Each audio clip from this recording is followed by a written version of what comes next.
Olá, pessoal. Vamos continuar nosso estudo sobre história da química.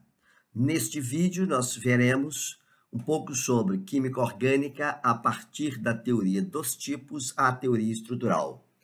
Esse tópico corresponde ao capítulo 19 do livro The Historical Background of Chemistry, de Henry Lester. Nós veremos apenas um pequeno resumo, uma pequena introdução. Falaremos sobre a teoria dos tipos, da teoria dos tipos à teoria estrutural e a teoria estrutural. Com relação à teoria estrutural, nós trataremos dos conceitos de valência, cadeia carbônica, a estrutura do benzeno, a influência de grupos vizinhos, estereoquímica e outros avanços importantes. E teremos algumas considerações finais. Como eu disse, esta apresentação é preparada com base especialmente no capítulo 19 do livro de Henry Lester. Outras referências são citadas ao final. Conforme vimos no vídeo anterior, na aula anterior, Charles Gerhardt pensava que a verdadeira constituição dos compostos orgânicos jamais seria descoberta. Apesar da sua visão pessimista quanto a esse aspecto, muitos químicos aceitavam a existência física dos radicais e trabalhavam na tentativa de isolá-los. Nós vimos no vídeo anterior o surgimento da teoria dos radicais e os vários avanços na direção, no sentido de identificar esses radicais. Gerhardt foi um dos que estiveram envolvidos nesse processo. Ele tinha algum pensamento com relação ao fato de que seria possível descobrir exatamente a estrutura dos compostos orgânicos, tá? Um dos químicos que pensava ter isolado um dos primeiros radicais foi Robert Bunsen. Vocês têm aqui uma imagem do Bunsen. Ele nasceu em 1811 e morreu em 1889, portanto, toda a sua vida foi no século XIX. É um químico alemão muito conhecido pela descoberta do césio e do rubídio, e também pela invenção do bico de gás que leva o seu nome. Talvez seja mais conhecido pelo bico de Bunsen. Além de trabalhos na área de química inorgânica e fisicoquímica, o Bunsen, na realidade, ele iniciou sua carreira realizando estudos na área de química orgânica. Entre 1839 e 1843, Bunsen estudou reações do composto conhecido como óxido de cacodilo. Esse composto apresenta um cheiro extremamente desagradável, além de ser muito tóxico. Sua composição era dada como sendo C4H12AS2O.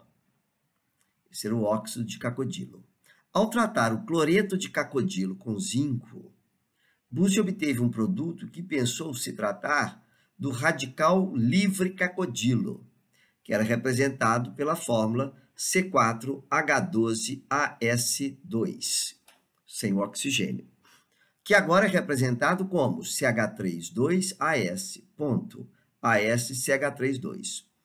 Essa descoberta constituiu-se em uma evidência muito forte para a existência dos radicais. Nessa década ainda de 1840, no finalzinho, em 1849, outro químico muito renomado e influente da época, Adolf Kolbe, realizou a eletrólise do acetato de potássio e obteve um gás que ele acreditava tratar-se do radical metil livre. Nós sabemos hoje que esse gás era, na realidade, o etano. Que vocês têm uma imagem de Kolbe, é um químico alemão que, após ter estudado com Friedrich Wöhler, em 1842, Kolbe tornou-se assistente de Robert Bunsen, na Universidade de Marburg, o qual o sucedeu como professor dessa universidade. Kolbe foi assistente de Léon Playfair na Universidade College de Londres. Então, resumindo aqui, não apenas Bunsen imaginava ter isolado o radical cacodilo livre, Kolbe agora achava que tinha isolado o radical metil livre, assim chamado, tá? Como colocado aqui. Na realidade, eles não tinham isolado o radical coisa alguma, tá? Mas até aqui não se sabe.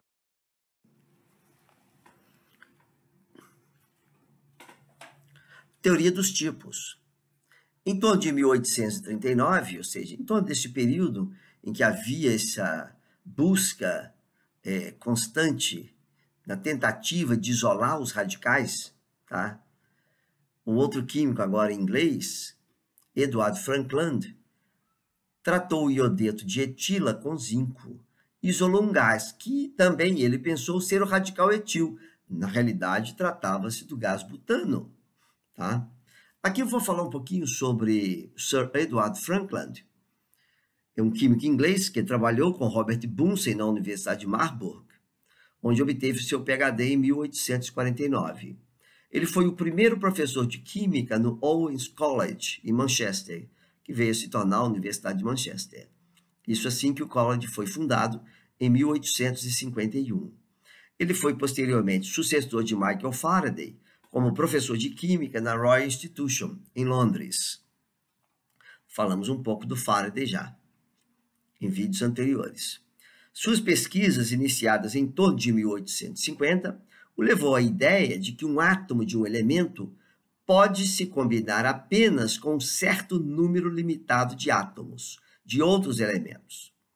A partir dessa ideia, ele estabeleceu uma teoria da valência, que se tornou a base da quimioestrutura moderna. Observe que essa informação está aqui destacada nesse quadro azul, é muito importante, uma vez que Sir Edward Frankland, ele é um dos pioneiros nesse pensamento, nessa teoria, de que cada elemento tinha um certo número que ele chamou de valência, que se transformou nessa teoria da valência que nós vamos ver um pouco mais. Bom, continuando aqui, nesse momento, eles ainda não se dedicavam a procurar a estrutura dos próprios radicais.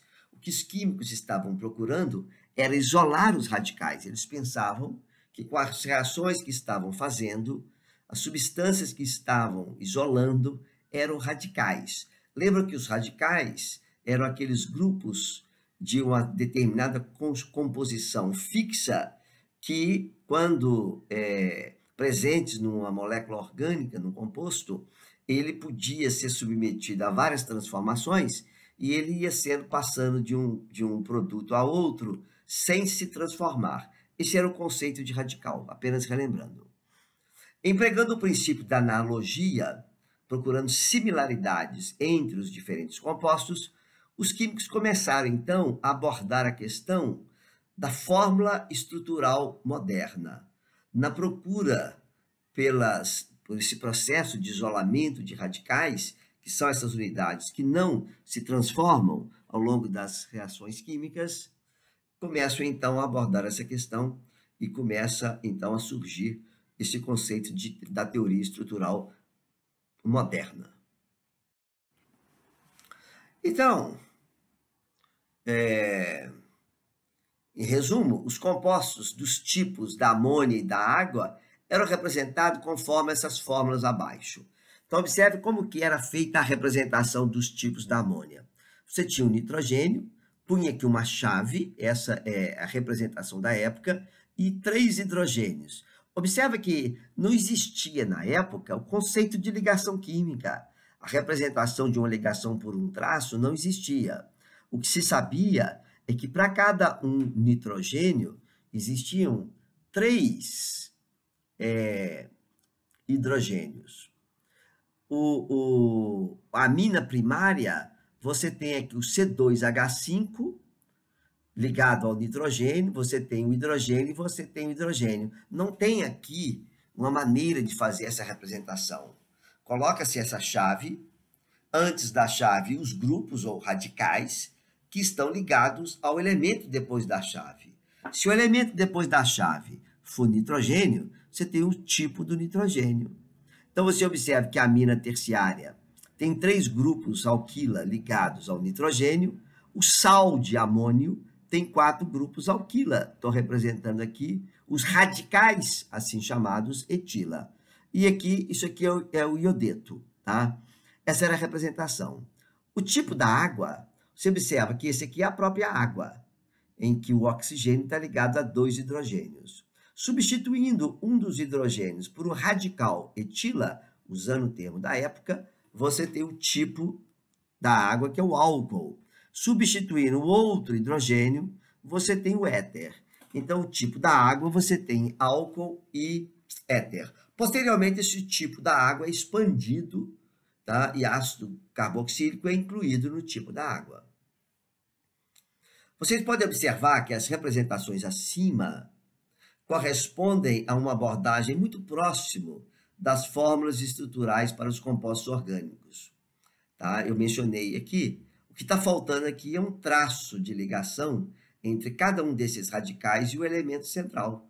Tá? Apesar de estarem muito próximos das fórmulas, Hoffman e Williamson não perceberam isso.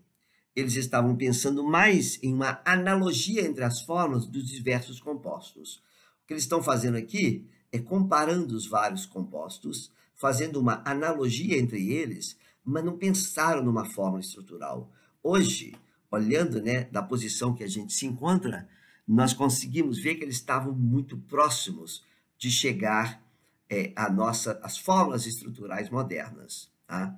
Por isso que esse título desse capítulo, né, só recordando aqui, o autor escolheu muito bem o título, né, para designar claramente o que está acontecendo nessa história, é o seguinte: a química orgânica da teoria dos tipos à teoria estrutural. Nós vamos ver como nós vamos avançar até chegar na teoria estrutural. Claro, antes de chegarmos à teoria estrutural moderna, como nós conhecemos, muita coisa aconteceu. Nós estamos aqui tratando da teoria dos tipos, que nós vamos ver um pouco mais. Aqui nós temos dois outros personagens. Muitos personagens aparecem ao longo do século XIX. Muitos químicos importantes trabalharam no desenvolvimento da química orgânica. E aqui nós temos dois. Charles Adolphe Wurtz, químico francês, destacou-se na área de química orgânica. E um outro aqui, August Wilhelm von Hofmann, químico alemão, que também deu grandes contribuições para o desenvolvimento da química. Tá? O químico francês Charles Wurtz era defensor e admirador dos trabalhos de Laurent e Gerhardt.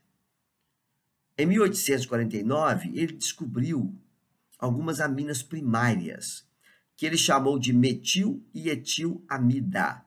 Observe que as aminas primárias foram chamadas aqui nesse momento de amidas, tá? Esse não está errado, é informação conforme a época. Wurtz logo reconheceu que esses compostos eram derivados da amônia, pela substituição de um átomo de hidrogênio pelos grupos metil e etil.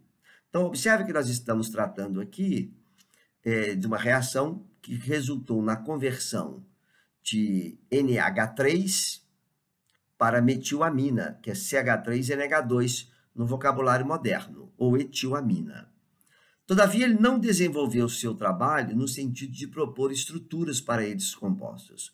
Observe que Wurtz, ele reconheceu que alguns compostos eram, de fato, derivados da amônia, que esses radicais, né, metil e etil, estavam presentes, mas ele não chega a propor estruturas para esses compostos.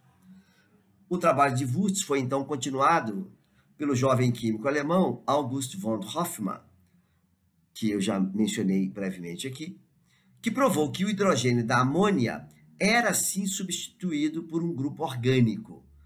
Hofmann propôs isso. Eu disse aqui um jovem químico. Nessa época, Hofmann ele nasceu em 1818, nós estamos falando aqui, final da década de 40, ele estava aí com seus 30 anos, 30 e poucos anos, né? Jovem ainda. Ele era apenas um ano mais jovem que Wurtz. Wurtz também era um químico jovem, tá? Considerando aí 30 anos como jovem.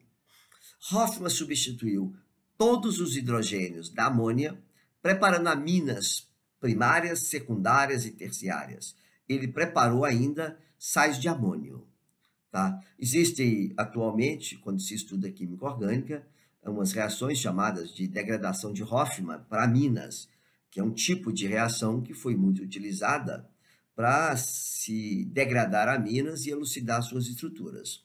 Isso tudo começa com esses trabalhos de Hofmann, na tentativa de compreender como que esses compostos, a fórmula desses compostos.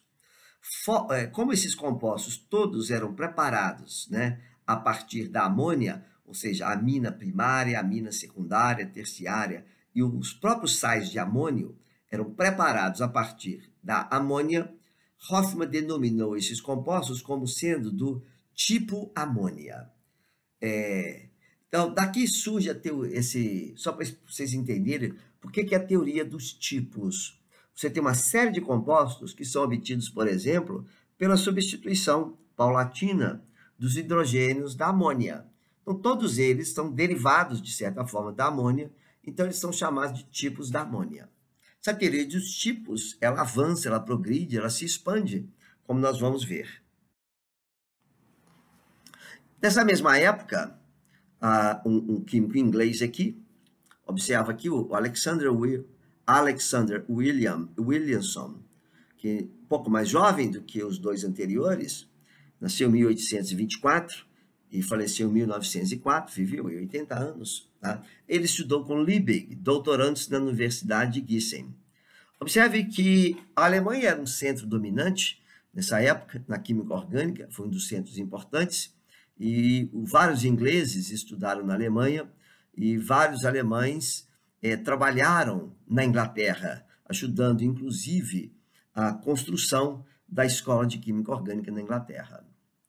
Portanto, nessa época, nós estamos falando aí da década de 40, né? Década de 30, 40, primeira metade do século XIX.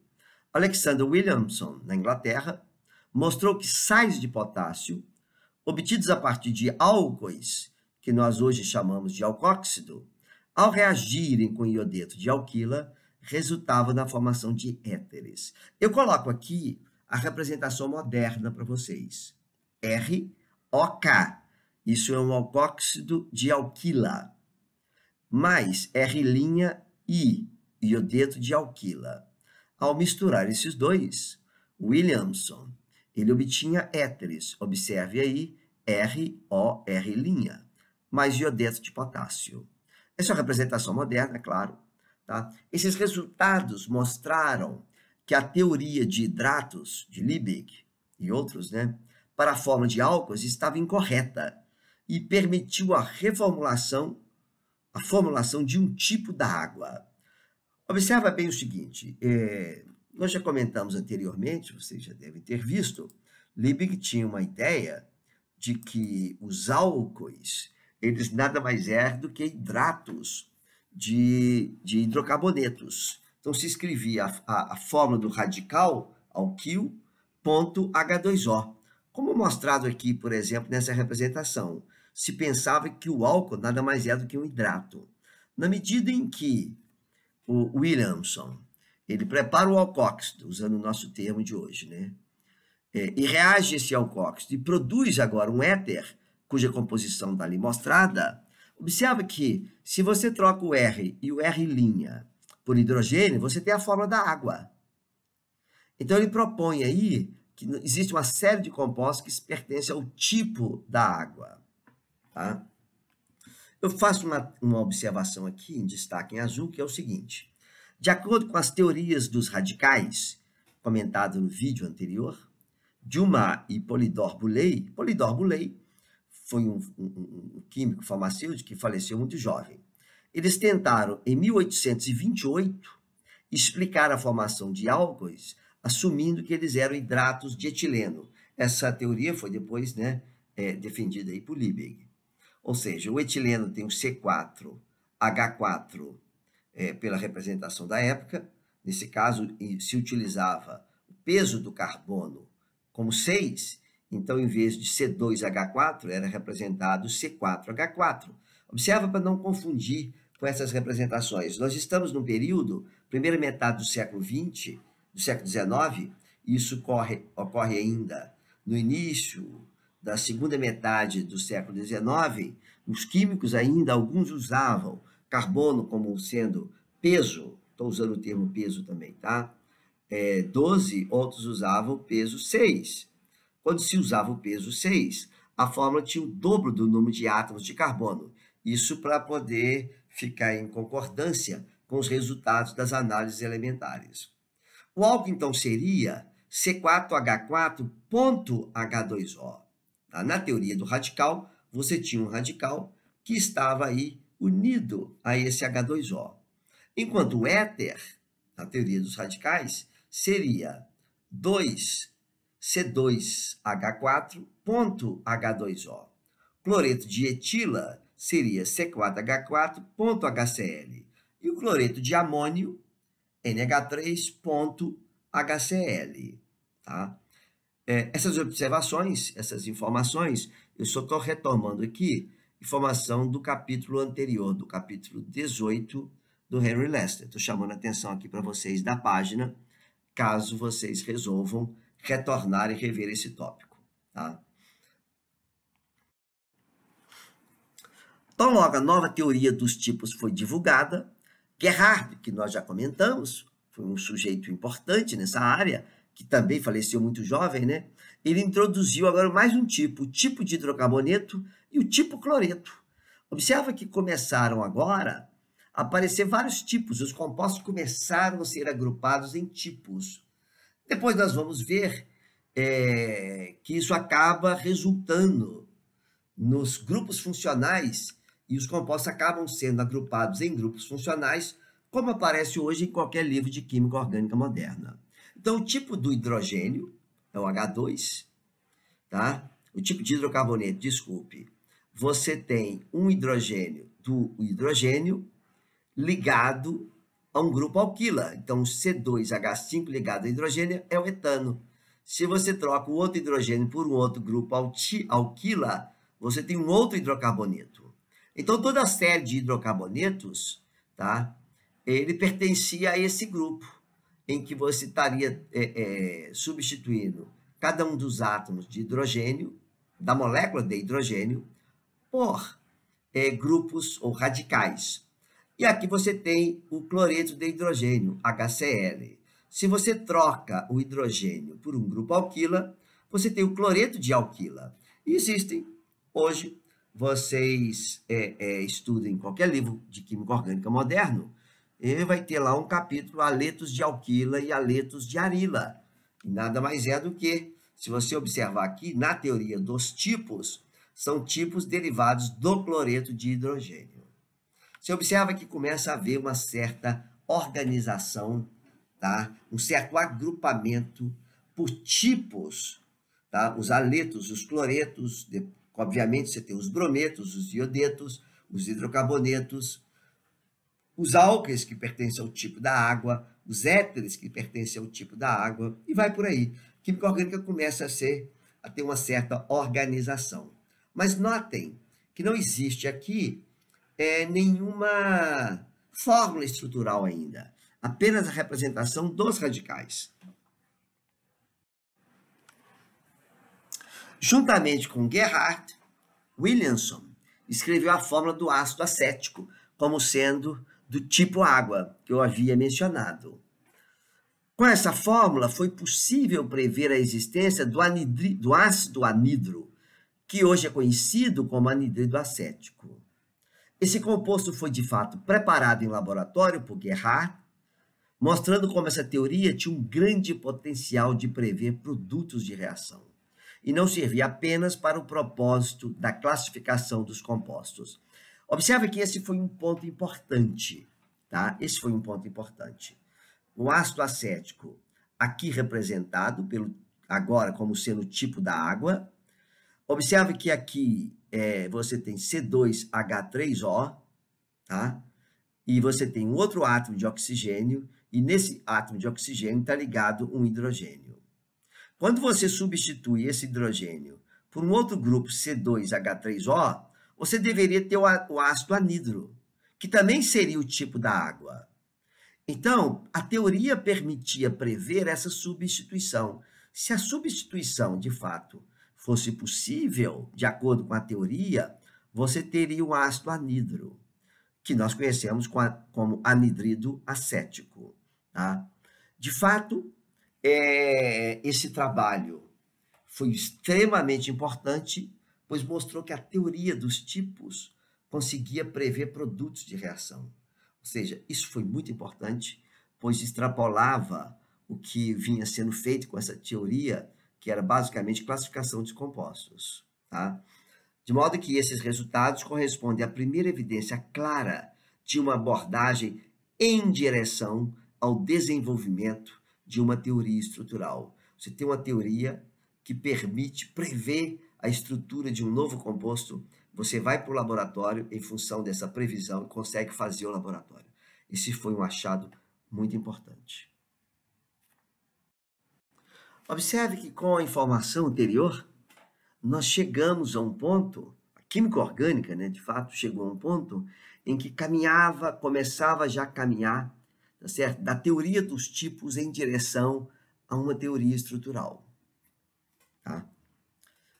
Antes de Kekulé, nós falaremos mais sobre Kekulé, o químico alemão Hermann Kolbe foi provavelmente o que mais contribuiu para promover o desenvolvimento de fórmulas estruturais a partir de fórmulas de tipos. Adolf Hermann Kolbe, já falamos, um químico alemão que viveu aí durante o século XIX. Apesar da importância dos seus trabalhos, Kolbe insistia em utilizar os pesos equivalentes. Ele usava o carbono como tendo peso 6 e oxigênio 8. Isso em 1870. Lembre-se que Amadeu Avogadro, havia mostrado em 1811, portanto, 60 anos antes, que o peso do oxigênio não podia ser 8, tendo determinado o valor de 15,074. Ou seja, Avogadro tinha mostrado claramente que o oxigênio não podia ser 8, tá? 15,074 está muito próximo dos 16, tá? Especialmente comparado com 8. E muitos químicos já usavam o carbono como sendo 6, o oxigênio como sendo, carbono como 12, o oxigênio como sendo 16, mas Kolbe insistia em manter esses dois valores aí. Apesar dos muitos químicos, né, como eu disse, já terem aceito a hipótese de Avogadro, Kolbe utilizava C2 para o que hoje representamos como C, e O2 em vez de O. Isso para poder fazer com que as porcentagens obtidas de carbono e análise elementar fossem consistentes com a forma que ele estava propondo, considerando essas massas 6 e 8. Esse emprego, né, dessas massas exigia a adição de um OH extra em suas fórmulas, de modo a fornecer a composição correta de oxigênio. Apesar de estranhas, as fórmulas de Kolbe eram muito próximas às fórmulas modernas. Vamos mostrar algumas fórmulas de Kolbe. Vocês verão que o número de átomos de carbono está dobrado, o número de oxigênio está dobrado, e o oxigênio ainda tem um OH extra. Kolbe propôs que os ácidos graxos eram derivados do ácido carbônico, representado como sendo 2HO, C2O4. Esse é o ácido dibásico. Tem dois grupos OH. Segundo sua proposta, a substituição de um grupo OH e um oxigênio, para aumentar o balanço de oxigênio, por um grupo metila, ele obtinha o ácido acético, ou ácido metilcarbônico, como ele chamava, cuja fórmula seria HO, C2H3, observe que substituiu um dos grupos OH do ácido carbônico, um dos grupos OH do ácido carbônico, por um grupo C2H3, que seria metila. Lembra que o C2 corresponde a um carbono apenas, mas o CO deveria ser CO2, mas tem um oxigênio a mais aqui para balancear. Então, a representação seria essa. 2OH, C2H4, que é o ácido carbônico, mais um radical metila, tá? Isso daria OH, C2H3, fecha parênteses, C2O3. Observe que houve a substituição de um OH e um oxigênio por um radical metila. Representação confusa, mas se você considerar que C2 corresponde a C e retirar um dos átomos de oxigênio, que ele tinha que colocar a mais, você tem a fórmula correta do ácido, como nós conhecemos hoje. As relações entre ácido acético, aldeído e cetona deixavam claro que o grupo carbonila era reconhecido como uma unidade estrutural. Então, observe aqui nessa representação. Você tem aqui o ácido acético, tá? Você tem aqui a carbonila, o C2O2 corresponde à nossa hoje C-O, ligado ao metila, que corresponde ao CH3, que ele sempre usa o carbono dobrado. E OH, então você teria o CH3COOH. Lembra que tem um oxigênio a mais. De certa forma, de certa maneira, é confuso, né? Mas observa bem, quando você substitui o grupo hidroxila, com esse oxigênio adicional, por um hidrogênio, você tem um aldeído. É exatamente o que acontece nas fórmulas de hoje. E se você substitui o hidrogênio do aldeído por um grupo metila, você tem a cetona, tá? Essa é a fórmula da cetona. Então, a carbonila, o C2O2, que para a gente hoje é o C-O, era reconhecidamente uma unidade estrutural que não se alterava nessa sequência de transformações. Com base nessa teoria, então, Kolbe propôs fórmulas para vários tipos de álcoois. Observe aqui. Esse aqui seria um álcool primário. Você tem ligado ao átomo de carbono, 2 átomos de hidrogênio, um grupo metila e um grupo OH. Tem um oxigênio adicional, lembrem. Um álcool secundário. Você tem ligado a um átomo de carbono, representado por C2. Você tem um átomo de hidrogênio, 2 grupos metila e você tem o OH. Isso aqui seria o álcool, o propan-2-ol. Esse aqui, seria o propan-2-ol. CH3, CHOH, CH3. Né? O oxigênio a mais sempre aí presente. E você observa o álcool terciário, você tem um átomo de carbono, claro, representado por C2, 3 grupos metilas ligados ao carbono e um grupo OH, sempre um átomo de oxigênio a mais. Isso tudo devido à dificuldade que ele encontra por não adotar a hipótese de Avogadro, da qual nós vamos falar bastante no próximo tópico. O álcool secundário, o primeiro álcool secundário, que é o propan-2-ol, que seria aqui representado, ele foi sintetizado pelo químico francês Charles Friedel em 1862. E o primeiro álcool terciário, que é o 2-metil-propan-2-ol, na nomenclatura moderna da IUPAC, atualizada, pelo químico russo Butlerov, em 1864. Observa que a teoria ela já permitia prever a síntese dos compostos. Tá? Todos esses resultados, tá, mostrando que essa teoria permitia prever a formação de novos compostos, representam uma clara aproximação da teoria estrutural moderna.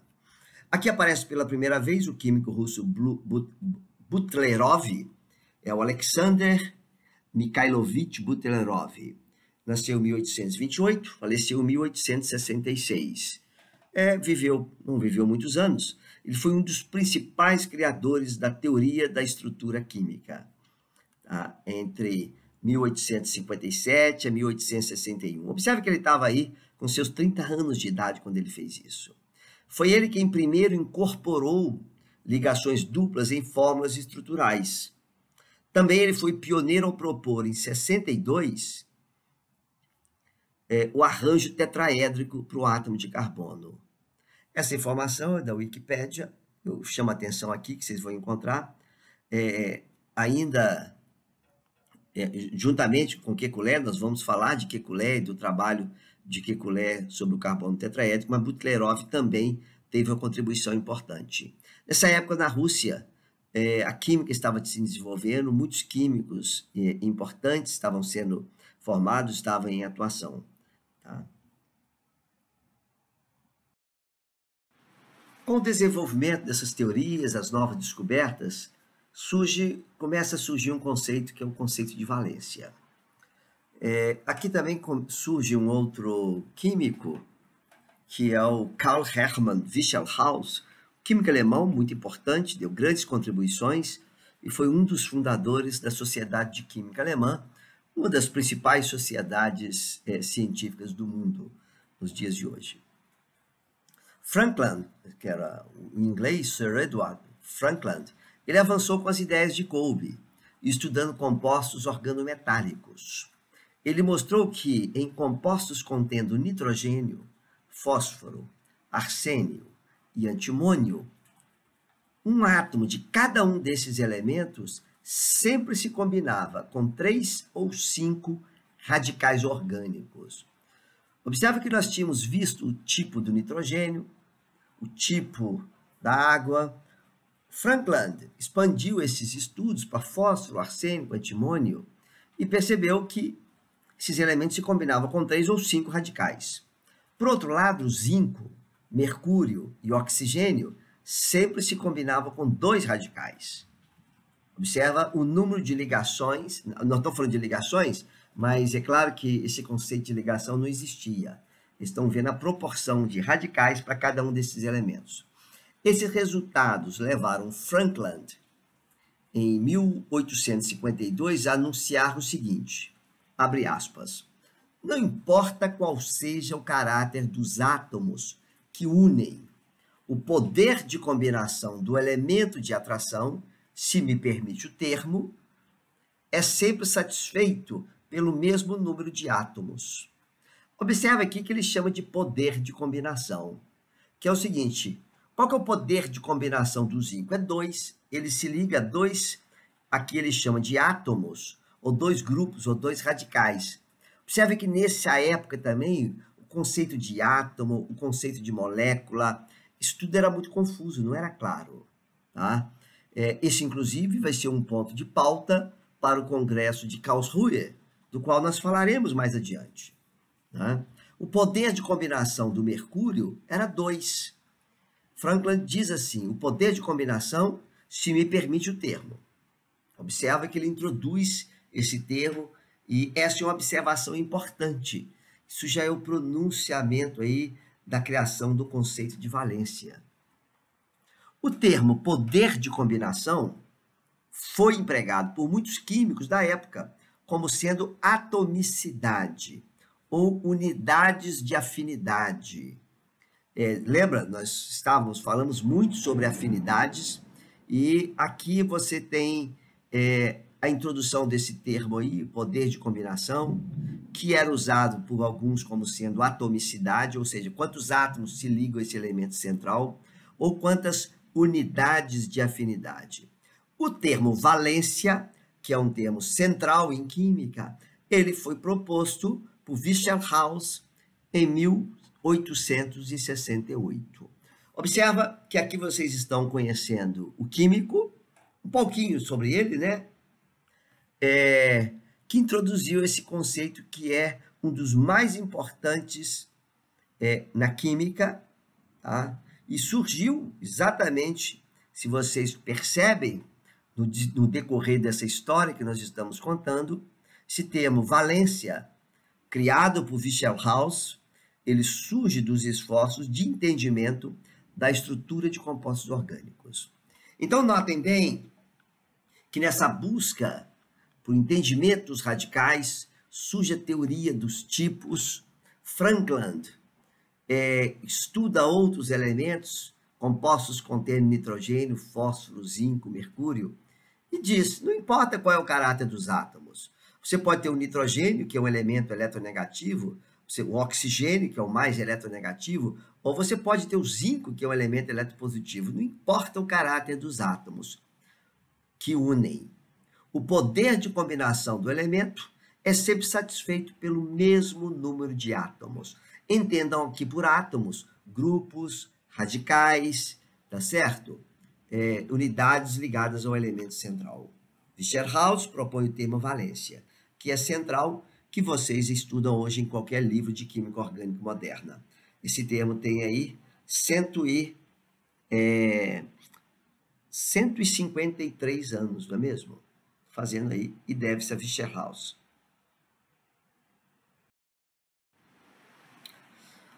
Teoria estrutural e cadeia carbônica. Nós estudamos química orgânica desde sempre. Quando o estudo da química orgânica é iniciado, uma das coisas que o iniciante sempre aprende é que o átomo de carbono é capaz de fazer cadeias. Um átomo de carbono pode se ligar a um outro, pode se ligar, esse pode se ligar a outro, fazendo uma cadeia com 3, que pode se ligar a um quarto, fazendo uma cadeia com 4 átomos de carbono. E essa possibilidade de encadeamento do átomo de carbono é o que torna a química orgânica tão rica do ponto de vista da diversidade estrutural dos compostos que tem o carbono como sua base. Tá? Bom, aqui aparece e apresento para vocês, já idoso, Friedrich August Kekulé, um químico alemão. E para vocês terem só uma ideia da importância de Kekulé na sua época, de como que ele influenciou o desenvolvimento da química, ele orientou 3 dos 5 primeiros laureados com o Prêmio Nobel de Química. Observe que não é pouca coisa. 3 alunos do Kekulé estão entre os 5 primeiros laureados. Tá? O próprio Kekulé não ganhou o Prêmio Nobel de Química. Ele morreu em 1896, o primeiro prêmio foi concedido em 1901, mas o seu legado foi reconhecido por meio dessa concessão dos prêmios aos seus ex-alunos. Bom, apesar da importância do conceito de valência, pouca atenção foi dada à sua causa, ou seja, qual que era a causa da valência? Por que um determinado elemento se ligava apenas a 2 ou a 3 grupos? Tá? O conceito era importante, mas a causa em si da valência não tinha sido muito investigada. Todavia, a ideia de um número limitado de centros de valência, bem como as diversas possibilidades de orientação aqui dos grupos ligados ao elemento central, orientação no espaço, levaram a muitos avanços na área de química. Ou seja, você tem um elemento X, esse elemento pode se ligar a 3 ou a 4 ou a 5 outros grupos, e esses grupos podem se orientar no espaço de formas diferentes, ainda que não existia esse conceito de química espacial, ele começa a surgir nesse período também. Nesse momento, 2 nomes se destacaram por suas importantes contribuições para o desenvolvimento da teoria estrutural. Um deles é August Kekulé e o outro é Archibald Cowper. Kekulé é um nome conhecido, até dos estudantes do ensino médio, ouviram falar nesse nome, certamente, não é desconhecido, mas Archibald Cowper é um nome bastante desconhecido. Nós veremos um pouquinho por quê. Em 1858, num trabalho muito importante, Kekulé mostrou que o carbono tinha 4 unidades de afinidade. 4 unidades de afinidade, ou na nomenclatura do Wischerhaus, o carbono era tetravalente, pois se essa unidade de afinidade era chamada por Wischerhaus de valência, se o carbono tinha 4 unidades, ele era tetravalente. Kekulé publica esse trabalho em 1858, tá? E nesse trabalho ele deixa claro que o carbono poderia se ligar a 4 elementos monoatômicos, como o átomo de hidrogênio, ou a 2 átomos de oxigênio, que é diatômico. Tá? Esse foi um trabalho seminal no desenvolvimento da química orgânica. A descoberta de grande impacto feito por Kekulé foi o fato de o carbono poder se ligar a outro átomo de carbono, ficando com as 3 unidades de afinidade livres para se combinar a outros átomos. Ou seja, o carbono era tetravalente na nomenclatura de Wichelhaus, ou como o Kekulé chamava, ele tinha 4 unidades de afinidade. Então, uma dessas unidades se ligava a outro carbono. Então, cada um dos 2 átomos de carbono ligados, tá? Agora, carbono ligado a carbono, cada um tinha 3 unidades livres, que poderiam se ligar a outros átomos. Uma dessas afinidades ainda, unidades de afinidade, poderia se ligar a um terceiro carbono, e poderia se ligar a um quarto carbono. Dessa forma, ele podia explicar as cadeias carbônicas. O esqueleto carbônico se tornou a base dos compostos orgânicos. Isso foi um ponto extremamente importante desse trabalho de Kekulé. Eu mostro para vocês aqui 2 imagens tiradas da Wikipédia, mas isso está publicado. Essa aqui, de fato, é do Bulletin de la Société Chimie, tá? Que de 1865, volume 3, página 98, onde Kekulé representa os detalhes das várias formas de álcoois. Observa como que Kekulé representava o álcool etílico. Observa aqui. O carbono, aqui é um átomo de carbono. Um átomo de carbono, tá? Aqui é um outro átomo de carbono, tá? Esse carbono, um átomo de carbono está ligado no outro, observe que um carbono está ligado no outro, aqui um ponto de ligação. Esse átomo de carbono está ligado com as 3 valências livres a 3 átomos de oxigênio. Observa como que representava. Representava essas unidades compridas aqui, olha, em cada ponto de contato era uma afinidade. Tá? Esse átomo de carbono aqui, ele está ligado a um átomo de carbono, a um oxigênio, a um hidrogênio, a mais um hidrogênio, isso aqui é um CH2, está ligado a um oxigênio e o oxigênio está ligado ao hidrogênio. Essa é a fórmula que Kekulé usou para representar o álcool etílico. Então, observe que cada ponto de contato é uma unidade de afinidade. Seria uma ligação química no vocabulário nosso de hoje. E o átomo de oxigênio, ele está ligado ao carbono, está ligado ao hidrogênio. Tá? Esse ponto aqui, olha, essa representação dá a sugerir que o hidrogênio está ligado a vários, mas não. O hidrogênio somente se liga a esse carbono, o hidrogênio somente se liga a esse carbono. Ou seja, que é uma representação, de fato, até meio complexa, né? Mas é assim que Kekulé fazia. O ácido acético, está aqui o CH3, o C, o oxigênio aqui e o outro OH aqui.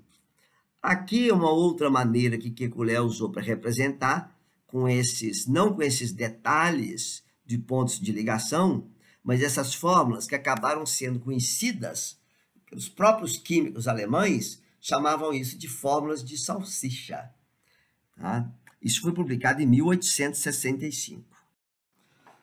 Eu vou falar agora um pouco para vocês sobre esse químico, Archibald Cowper, químico cujo nome vocês não encontram muito nos livros, desconhecido para a maioria de nós. Archibald Scott Cowper nasceu em 1831, morreu em 1892, um químico escocês. Ele foi para Paris, estava trabalhando com Wurtz, trabalhou lá algum tempo. E Cowper desenvolveu de forma independente, essencialmente, a mesma teoria que Kekulé.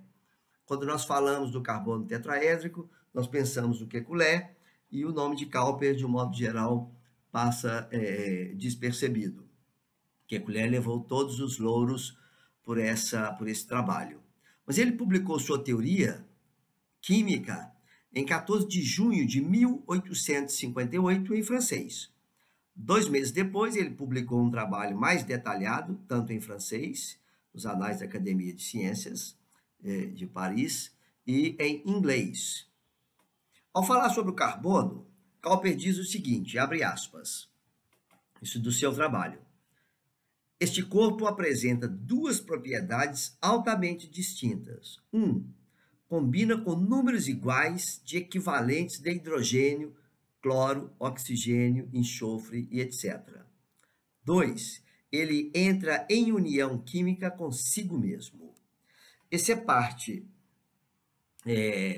do trabalho do Cowper, citado aqui nessa referência, que eu apresento para vocês aqui, Scholemer, quando ele escreveu uma história da química orgânica, ainda no século XIX. Cowper aqui está falando que o carbono é capaz de fazer ligação consigo mesmo, ou seja, o carbono é capaz de fazer cadeias carbônicas. De acordo com Lester, Cowper expressou o que ele chamou de afinidade de ligação por linhas, eu coloco aqui entre parênteses, pontilhadas, parecido com o que é feito atualmente, no lugar de fórmulas diagramáticas de Kekulé. Nós mostramos anteriormente que Kekulé representou no seu trabalho aquelas fórmulas parecendo com salsichas, uns diagramas, né? Cowper não. Cowper estava mais avançado. Ele, de fato, apresentou as fórmulas como muito próximo. Basicamente, o que nós fazemos hoje é que o Cowper fez. Logo após a publicação da sua teoria, já de volta à Escócia, Cowper teve problemas de saúde, tendo sido internado por mais de uma vez para tratamento psiquiátrico. Ele não deu continuidade às suas pesquisas, não se teve mais notícia dele, e ele foi cuidado pela sua mãe, o que se sabe, durante os 30 últimos anos de sua vida. O fato é que, de acordo com a história, Cowper, no pouco tempo que estava trabalhando com Wurtz em Paris, ele apresentou um trabalho e solicitou que o Wurtz o apresentasse à Academia das Ciências. Mas Wurtz não era membro da academia. Wurtz acabou que teve que pedir para um outro membro para fazer essa apresentação. Com isso, houve um atraso. E por conta desse atraso, eu fiz questão de colocar a data ali, olha, 14 de julho, foi junho, quando ele publicou, mas na realidade ele havia publicado o trabalho, feito o trabalho, já estava escrito antes do Kekulé publicar o seu trabalho. Tá? Ele perdeu a prioridade, mas com isso acaba que ele teve um desentendimento com o Wurtz, não aceitou esse atraso, Wurtz o expulsou de seu laboratório, e ao ser expulso ele retorna para a Escócia, e alguns dizem que talvez esses problemas de saúde que ele teve relacionado, que demandou tratamento psiquiátrico, talvez tenham sido causados, alguns dizem, por estresse oriundo desse problema criado junto com Wurtz. O fato é que é uma história trágica de um químico com um futuro promissor, começa a sua carreira com um grande trabalho, um trabalho aí feito antes mesmo da publicação do trabalho de Kekulé, de forma independente, mas é uma carreira que foi abortada aí por conta dessas questões de saúde. Aqui vocês têm uma parte, né, da primeira folha do artigo publicado por Cowper. Isso foi publicado no Philosophical Magazine, ainda em 1858, a primeira página do artigo. Ao lado, fórmulas para os álcoois etílico e propílico. E Cowper utilizava pesos atômicos 12 e 8 para carbono e oxigênio, respectivamente. Tá? Como consequência, ele escrevia OO ou O2 em vez de apenas O. Observe também no seu artigo, aparecem linhas tracejadas. Tá? Essas fórmulas são muito parecidas com as nossas de hoje. Observe que isso aqui, ó, aqui neste caso, tem um 2zinho aqui, tá certo? Embora nos textos diz que Cowper usava carbono 12, aqui tá certo, ó, CH3, CH2, CH2, OH. Aqui tá certo, carbono 12 e oxigênio 8. Agora aqui você tem o CH3, mas é C2. Então significa que ele está usando o carbono 6, tá certo? O CH2, OOH. Essa é só a representação. Nesse artigo, Cowper apresenta mais de uma dezena de fórmulas, incluindo carboidratos, com essa representação que é muito mais clara do que a do Berzelius. Observa, Cowper ficou desconhecido e Berzelius recebeu todo o crédito, mas as fórmulas do Cowper são muito mais iguais às que nós usamos do que as do Berzelius, com aquelas fórmulas de salsichas esquisitas.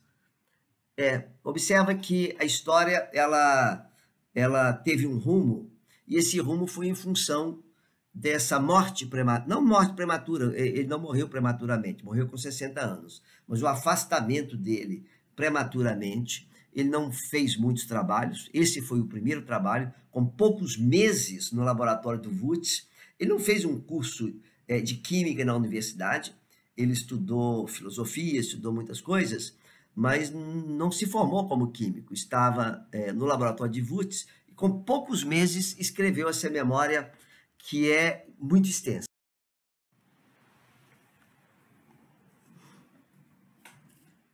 Com a morte prematura, como eu acabei de falar, seu trabalho passou despercebido para a maioria dos químicos, exceto para Kekulé, que escreveu uma nota para o Philosophical Transactions reclamando a prioridade sobre a teoria. Aqui, eu tinha mostrado nas páginas anteriores, páginas 100 e pouco, o trabalho de Cowper. Na mesma revista, na página 478, Kekulé apresenta uma nota. E observa o título aqui, Observações sobre a nova teoria química do Sr. Cooper, pelo Kekulé. E ele fala que no encontro de 14 de junho, tá, o Sr. Cooper apresentou na Academia de Ciências uma nota sobre a nova teoria, na qual eu encontro muitas ideias muito próximas, muito idênticas, de outras publicadas por mim mesmo, há pouco tempo. E eu penso que é minha obrigação submeter essas observações sobre esse assunto. De fato, 2 memórias apareceram no Liebig Annalen, tá? E aqui Kekulé vai falando e vai relatando que ele teve a prioridade. De fato, Kekulé publicou antes do Cowper, mas agora fica para vocês refletirem um pouco sobre isso. O que vocês acham? O Kekulé levou todo o crédito? Tudo bem, o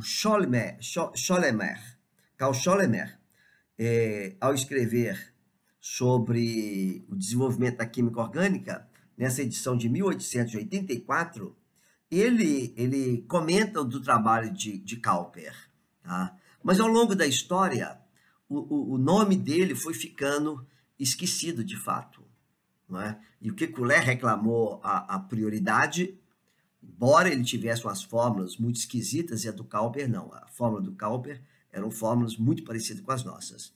Em 1861, Alexander Crum Brown, que era um colega na Universidade de Edimburgo, ele passou a usar as fórmulas do Cowper. E o próprio Wurtz, que havia expulsado Cowper do seu laboratório, também começou a empregar essencialmente as mesmas fórmulas gráficas, mesmas fórmulas modernas que o Cowper tinha proposto. Tá?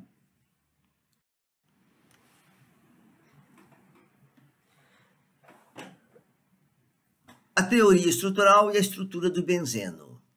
Aqui aparece, eu acho que já comentei, se não eu comento aqui, o Butlerov, que é um químico russo, dos mais importantes também, tá? E um dos principais criadores da teoria da estrutura química. Na Rússia, Butlerov incorporou a nova teoria. Em 1861, em um congresso de química em Speyer, na Alemanha, Butlerov apresentou a primeira definição do termo estrutura química que ele cunhou. Observe que nós usamos essas palavras hoje, estrutura química, fórmula estrutural, tá? E quem cunhou esse termo, em 1861, ou seja, há 160 anos, tá? Estrutura química foi cunhada pelo químico russo Butlerov. Nesse período, a natureza dos compostos alifáticos estava, de certa forma, bem estabelecida. Kekulé havia mostrado, assim como Cowper, né, também havia mostrado, que o carbono poderia se ligar a outro átomo de carbono, e de modo que estava explicada a formação das cadeias carbônicas. Tá? Mas as fórmulas dos compostos aromáticos, como o benzeno, ainda era um mistério para os químicos. E essa questão foi finalmente resolvida com os trabalhos pioneiros de Kekulé em 1865. Aqui vocês observem as primeiras fórmulas propostas para o benzeno por Kekulé em 65. As fórmulas salsichas, como nós dizemos. Nós temos aqui 1, 2, 3, 4, 5, 6 átomos de carbono. Cada carbono aqui, olha, você observa que está ligado a esse aqui 2 vezes, depois está ligado a um terceiro aqui, olha, 3 vezes, tá? Tem um espaço aqui entre eles. E este átomo aqui, olha, ele está ligado, de acordo com essa representação, nesta outra ponta aqui. Essa é uma das primeiras fórmulas propostas para o benzeno por Kekulé. Depois ele propõe outras fórmulas, essa fórmula de hexágono, ou essa fórmula representada dessa maneira, para indicar que existe uma ligação aqui, olha, mais uma diferente entre esses 2 átomos de carbono e deste, e depois, finalmente, ele apresenta essa representação, tá? Então, Kekulé foi importante, esse é um dos marcos também na história da química orgânica, que é essa proposta da estrutura química do benzeno por Kekulé. Com esses avanços que nós descrevemos, e esse desenvolvimento da teoria estrutural, outros estudos muito importantes também ocorreram.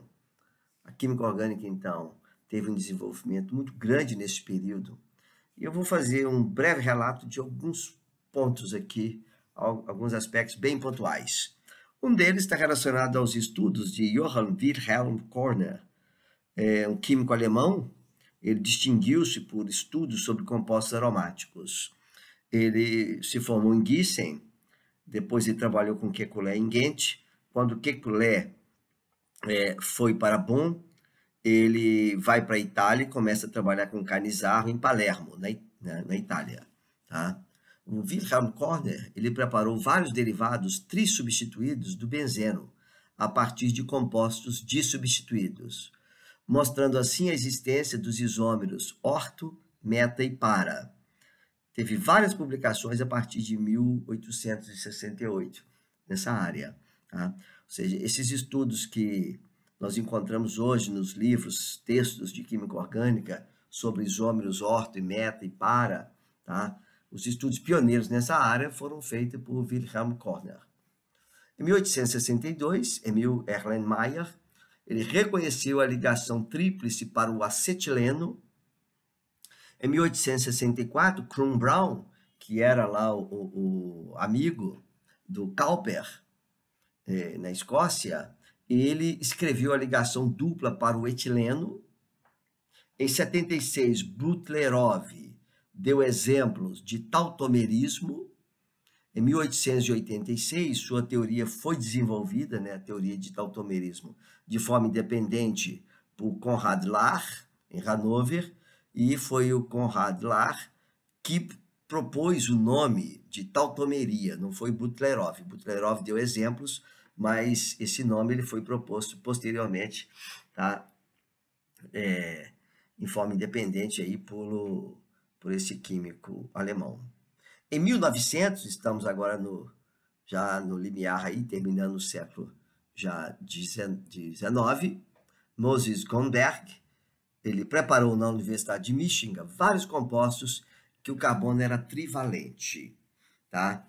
Observa que nós falamos do carbono tetravalente quando ele está ligado a 4 grupos, mas na verdade essa valência, tetravalência do carbono,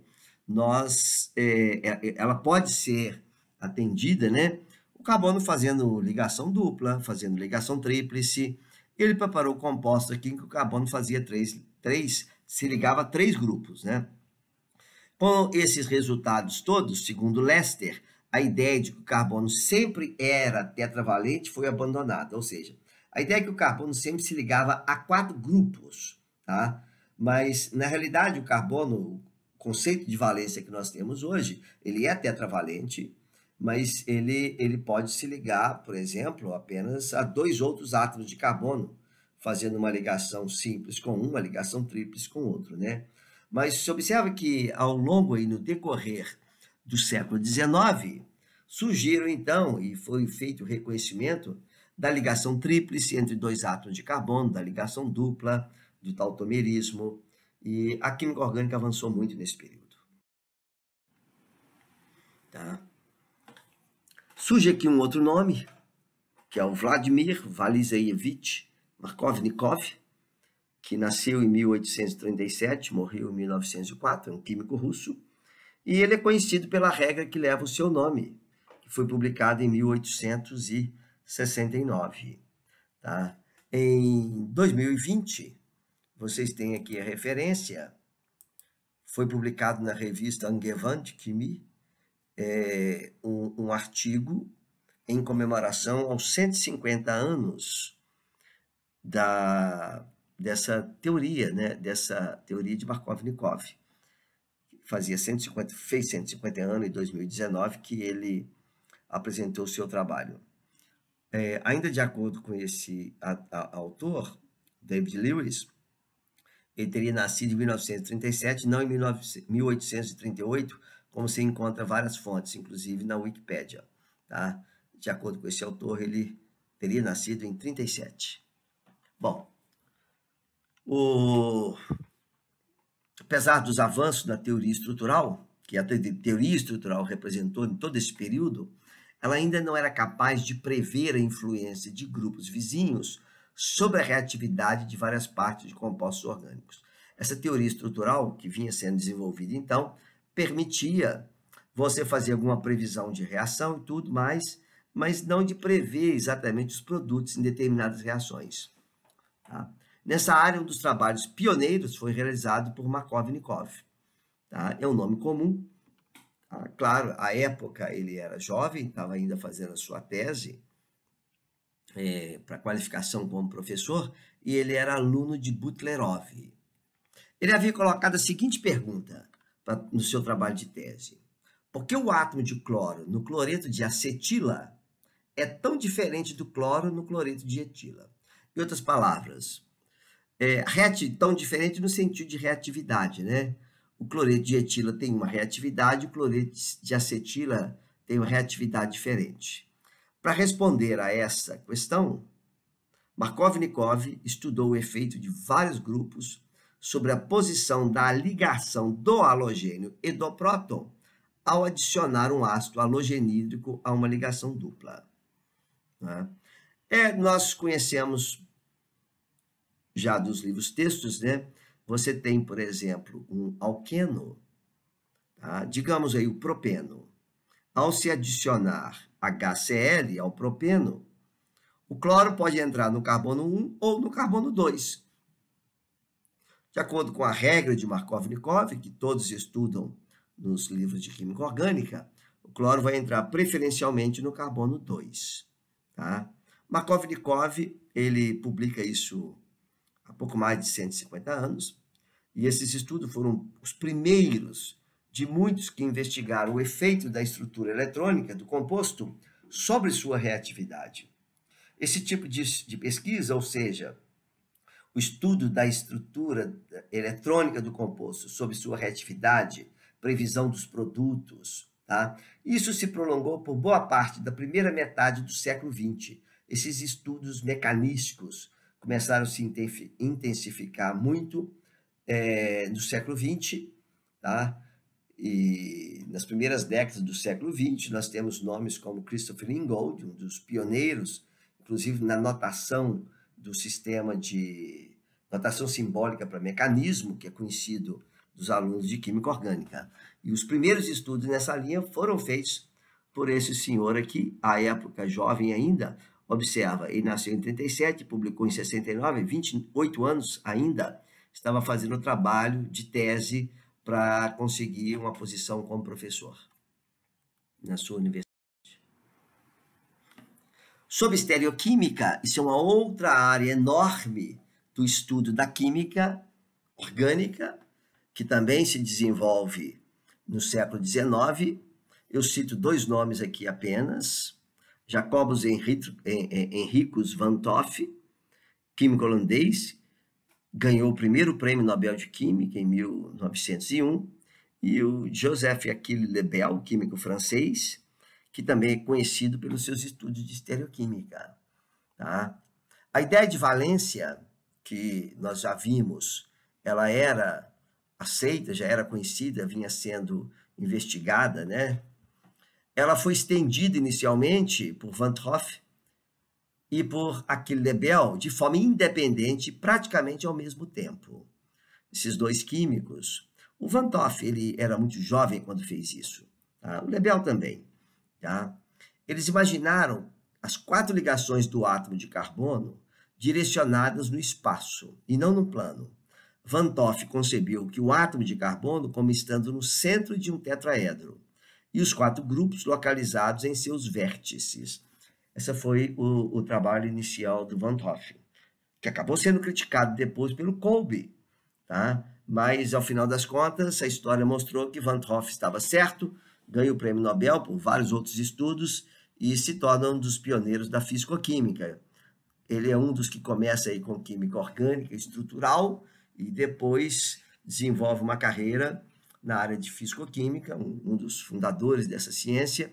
E também o Van 't Hoff era um polímata, ele tinha conhecimento em muitas áreas. Essa proposta do Van 't Hoff explicava os dados experimentais obtidos por Louis Pasteur, que em 1848 estava estudando sais isoméricos do ácido tartárico.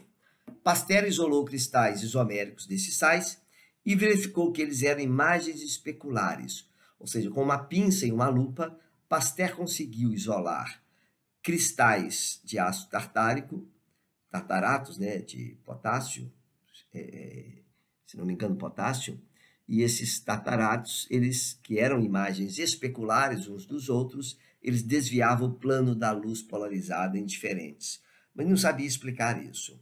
Essa é uma descoberta muito importante que Pasteur fez, tá? Essa separação, resolução, digamos assim, né? Dessa mistura racêmica feita com lupa e cristal. Eu não tenho notícia de que isso tenha sido feito novamente, né? De acordo com a história, alguns dizem que Pasteur teve sorte, porque a temperatura naquele ano que ele fez foi excepcional, foi diferente, tinha uma certa temperatura um pouco mais elevada, e esses cristais, esses compostos, só se cristalizam dessa forma enantiomericamente pura, cada um desses cristais, numa determinada faixa bem estreita de temperatura, tá?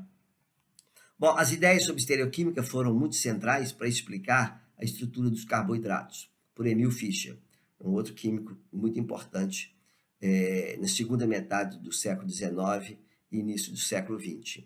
Os carboidratos são aldeídos ou cetonas polidroxiladas, com vários centros de assimetria, ou seja, a diferença em muitos desses carboidratos é apenas com relação estereoquímica ou configuração absoluta dos seus carbonos assimétricos, e esse conhecimento todo de estereoquímica foi central. Nós não falaremos muito aqui sobre os trabalhos de Pasteur, não temos tempo, tá? Sobre estereoquímica, isso demandaria uma aula, um vídeo apenas sobre esse tema, que ele é muito importante no desenvolvimento da química. Mas nós estamos chegando quase ao final da nossa apresentação, do nosso capítulo. Como eu disse, a ideia aqui é apresentar para vocês uma visão rápida de como que a química evolui. E um dos aspectos importantes, né, que culmina aí, um dos ápices desse desenvolvimento da teoria estrutural é o reconhecimento de que o carbono é tetraédrico e que, se estiver ligado a 4 grupos diferentes, isso resulta na formação de estereoisômeros. Tá? A química, então, teve uma série de outros, só pontuando alguns aspectos aí para terminar, tá? Outros avanços importantes. A teoria da tensão de Adolf Bayer, que explicava a instabilidade de compostos cíclicos em termos da distorção do ângulo de valência. A teoria do impedimento espacial de Victor Meyer, em que grupos volumosos podem impedir reações em carbonos vizinhos de compostos orgânicos. Tá? Por exemplo, nós sabemos que haletos de alquila primários são muito reativos frente ao nucleófilo forte. Sabemos disso hoje. Mas se esse haleto primário, tá, no carbono vizinho, tiver grupos volumosos, reatividade diminui ou é totalmente impedida, devido a esse impedimento espacial. Primeiro a identificar esse tipo de efeito, né, esse tipo de influência, impedimento espacial, foi Victor Meyer. A síntese de compostos assimétricos contendo nitrogênio. O nitrogênio também pode ligar a 3 grupos e, dependendo da estrutura, ele imprimir uma assimetria no composto. Enxofre, selênio, foram feitas por esse químico em inglês, William Jackson Pope, cujo nome não é muito conhecido dos livros de química, mas ele também teve trabalhos importantes na área de estereoquímica, e especialmente identificando que compostos contendo outros elementos que não carbono também podem formar compostos assimétricos.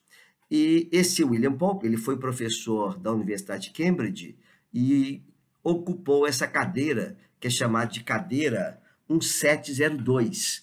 Essa cadeira foi criada no ano de 1702, é uma das cadeiras mais prestigiadas de química na Inglaterra. Até hoje ela existe. O atual ocupante é o professor Steve Lay. Essa cadeira, desde 1702, ela tem muito prestígio, e quando vagar agora com a saída do professor Steve Lay, que deve estar quase saindo, com certeza um químico de grande renome irá ocupá-la. Juntamente com os trabalhos de Alfred Werner, que é um outro químico, que mostrou que compostos contendo platina, cobalto e outros elementos metálicos, também sintetizando compostos assimétricos. Werner é um nome muito importante na química de organometálicos. Todos esses resultados mostraram que a estereoquímica é um fenômeno geral, e não sendo restrito a compostos de carbono. Quando nós estudamos estereoquímica, mesmo nos dias de hoje, nós damos muita ênfase aos compostos em que um átomo de carbono está ligado a 4 grupos, e daí ele imprime no composto uma assimetria. Mas nós estamos mostrando aqui que trabalhos muito antigos já haviam mostrado que o fenômeno da estereoquímica ele é um fenômeno geral, tá? Não apenas restrito ao elemento carbono. Estamos chegando ao final, vou fazer algumas considerações aqui só para concluir a nossa aula de hoje, a nossa apresentação, tá? E eu diria o seguinte: com o desenvolvimento da teoria estrutural, os químicos foram capazes de elucidar as estruturas de um número cada vez maior de produtos naturais complexos, além de desenvolver métodos que têm possibilidade a síntese laboratorial de milhões de compostos não conhecidos na natureza. Isso já ainda no século XIX, começaram a ser desenvolvidas metodologias de síntese. No século XX, essas metodologias de síntese foram cada vez mais ampliadas, e nos dias de hoje, comento agora no século XXI brevemente, a quantidade de metodologias descritas a cada semana, nas centenas de revistas e nos milhares de artigos publicados de química, é incrível, não dá para a gente acompanhar, tá? Esses desenvolvimentos todos dessas metodologias sintéticas. E mesmo no século passado, houve grandes nomes químicos que produziram, sintetizaram em laboratórios moléculas extremamente complexas. Houve um empenho muito grande de vários laboratórios no desenvolvimento de metodologias para a síntese de moléculas complexas. Praticamente hoje, podemos dizer que praticamente é possível sintetizar qualquer molécula orgânica, com maior ou menor tempo, mas isso basicamente, nós podemos dizer que qualquer composto orgânico é acessível à síntese orgânica. Segundo Lester, nosso autor, o desenvolvimento da química orgânica no século XIX, primeira metade do século XX, representa o uso marcante de um raciocínio lógico do tipo não quantitativo, jamais visto. Ou seja, do que nós vimos dessas teorias, não era uma teoria quantitativa, era um raciocínio qualitativo que paulatinamente foi de teoria em teoria sendo aprimorada, começando com radical, teoria dos tipos, e finalmente culminando com a teoria estrutural, com as representações das fórmulas estruturais como nós conhecemos. Tendo conhecimento das fórmulas, foi possível prever a reatividade dos compostos orgânicos, e esse raciocínio lógico não quantitativo, que não dependeu de matemática, isso representa um dos mais marcantes desenvolvimentos de uma área da ciência que ocorreu no século XIX. Os químicos responsáveis por esse avanço geralmente não tinham treinamento em física ou matemática, e a intensa preocupação com a química orgânica no século XIX, de certa forma, contribuiu para aumentar o afastamento entre químicos e físicos, iniciado no século XVIII. Ou seja, os químicos, de alguma forma, começaram a se afastar dos físicos e começaram a se preocupar mais com os aspectos qualitativos e as propriedades dos compostos químicos. Com essa massa enorme de químicos, uma quantidade intensa de trabalhos na área de química orgânica, de certa forma foi havendo esse afastamento. Mas, apesar disso, tá, a fisicoquímica nos moldes modernos, como nós conhecemos, ela começou a se desenvolver mais ou menos ao mesmo tempo que a química orgânica. Ou seja, enquanto existia um grande número de químicos dedicados ao estudo, à tentativa de isolar os radicais, a elucidar a estrutura, determinar a composição de compostos orgânicos, e esse todo desenvolvimento que nós vimos nas duas últimas aulas, paralelamente existia um grande número também de químicos trabalhando no que nós chamamos hoje de fisicoquímica, tá? Com experimentos envolvendo alguns aspectos mais quantitativos, envolvendo a determinação de algumas propriedades físicas dos compostos. Ou seja, na maior parte do século XIX, os químicos dessas duas áreas, eles mantiveram-se afastados, cada um trabalhando na sua área. E temos alguns nomes, como eu mencionei, o Van t Hoff, que começou como químico orgânico e acabou como físico-químico, o Bunsen, que também iniciou seus trabalhos como químico orgânico e terminou, recebeu mais fama por seus trabalhos na área de fisicoquímica, tá? Na maior parte do século, esses químicos eles tiveram afastados uns dos outros. Mas quando chega no século XX, as duas áreas voltam a se aproximar.